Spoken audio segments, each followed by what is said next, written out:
true rapper knows that his personality and status is on the line every time his pen hits that page. He's gonna be judged for knowledge, flavor, style, presentation, as well as his gift for wordplay. Lyrics is what rap is all about.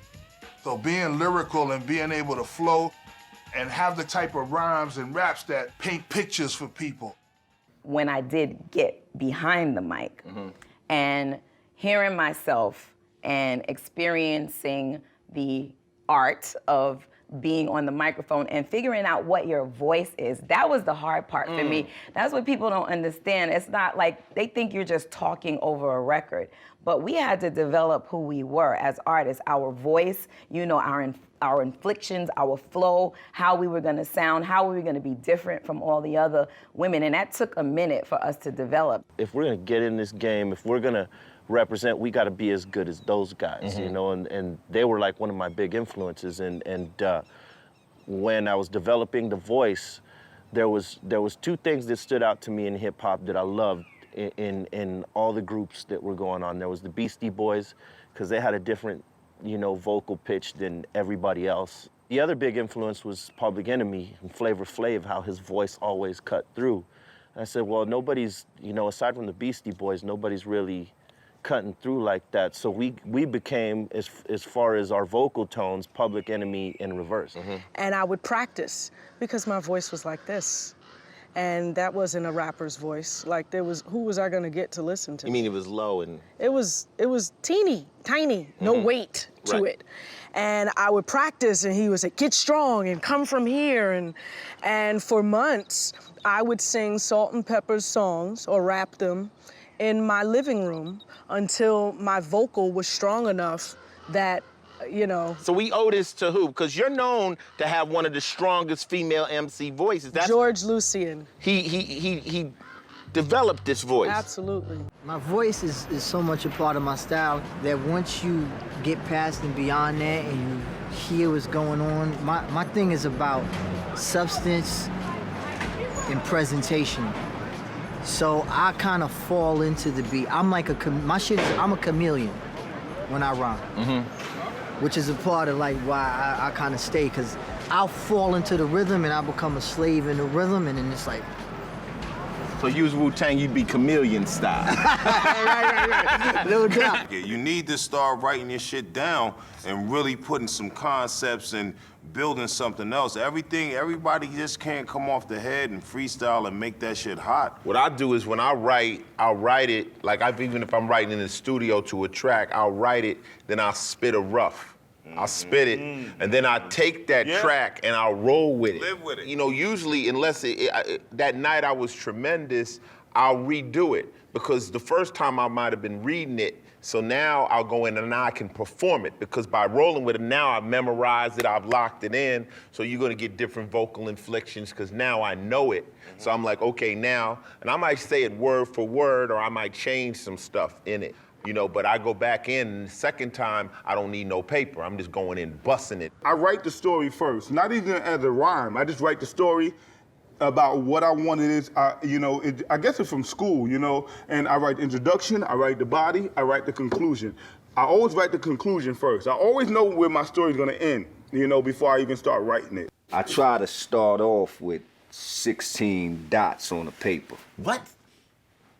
Start off with 16 dots on the paper. Bang, bang, bang, bang, bang. If it's a 16-bar rhyme, at least I know, you know, what I'm dealing with.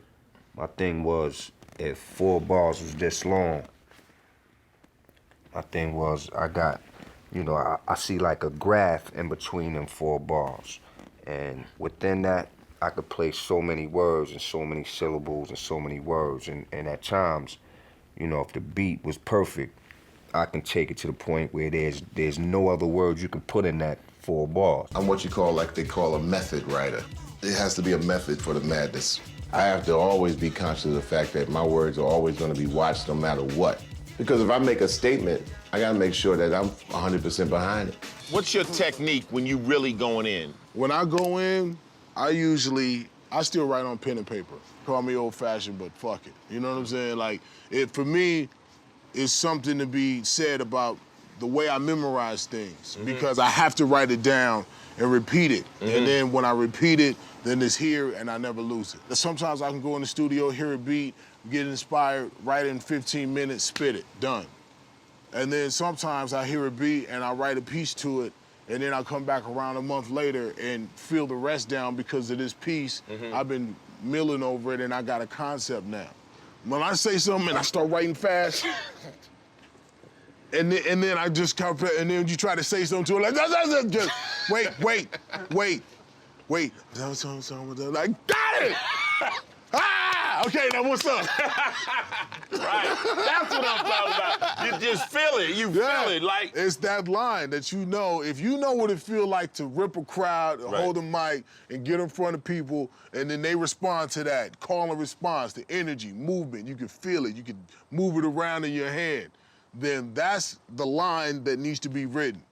Normally, I don't go into a particular zone for particular projects. It depends on where I'm at in my head. I'm most comfortable when I'm relaxed, because when I write, I don't want to hear nothing. I don't want to see nothing. I don't want nobody talking to me. I don't want the phone ringing. I don't want nothing else going on. Everything, the rest of the world gotta wait. My writing process has always been geared towards going steps beyond what the next person is going to say, think, or write about.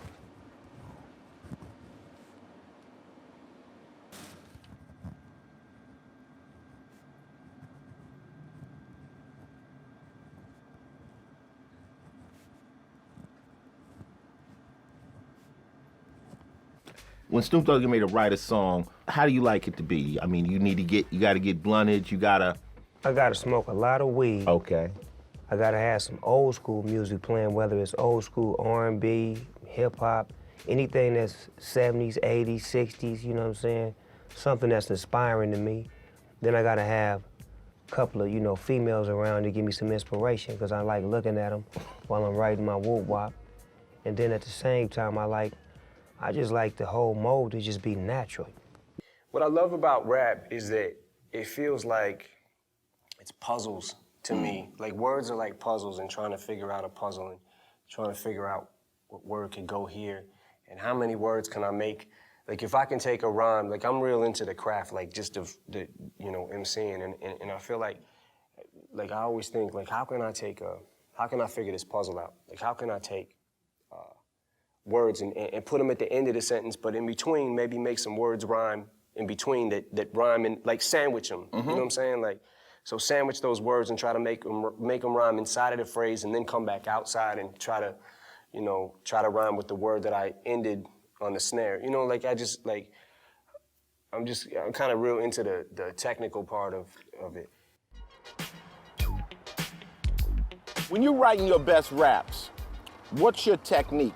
Do you need to be mad? Do you like to hear the music first? I mean, there's lots of techniques. What's the best, when you go in there and some of your best shit? My technique, if I was going to describe it, is called make it plain. My shit is like, you heard me say it, and that's what it is that I said. You don't gotta break it down. You know what I mean? You ain't gotta break down what I'm trying to say on Beat Street, or what I tried to say in the message, or what I tried to say when I wrote Right Line is all there, so you just make it plain.